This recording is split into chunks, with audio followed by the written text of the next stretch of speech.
লঙ্কা premier লিগের অর্থাৎ LPL এর প্লেয়ার্স ড্রাফট অনুষ্ঠিত হবে আজ অর্থাৎ ২১ মে। তার আগে এলপিএল এ সরাসরি চুক্তি এবং ধরে রাখা খেলোয়াড়দের তালিকা প্রকাশ করেছে শ্রীলঙ্কান ক্রিকেট বোর্ড।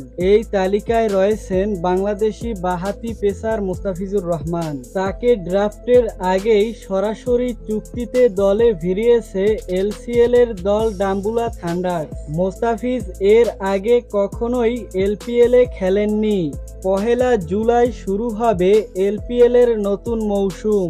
তার আগে ২৯ জুন শেষ হবে টি-20 বিশ্বকাপ। যুক্তরাষ্ট্র ও ওয়েস্ট ইন্ডিজে অনুষ্ঠিত হতে যাওয়া টি-20 বিশ্বকাপ খেলতে মোস্তাফিজ এখন বাংলাদেশ জাতীয় দলের সঙ্গে যুক্তরাষ্ট্রে আছেন। টি-20 বিশ্বকাপের আগে সেখানে ৩ ম্যাচের টি-20 সিরিজ খেলবে বাংলাদেশ। টি-20 বিশ্বকাপ খেলতে উড়াল দেওয়ার আগে জিম্বাবুয়ের বিপক্ষে ৫ ম্যাচ টি-20 সিরিজের শেষ ২ ম্যাচে খেলেছেন মোস্তাফিজ। তার আগে চেন্নাই সুপার কিংসের হয়ে খেলেন আইপিএলে। চেন্নাইয়ের হয়ে ৯ ম্যাচ খেলে ১৪ উইকেট নেন মোস্তাফিজ।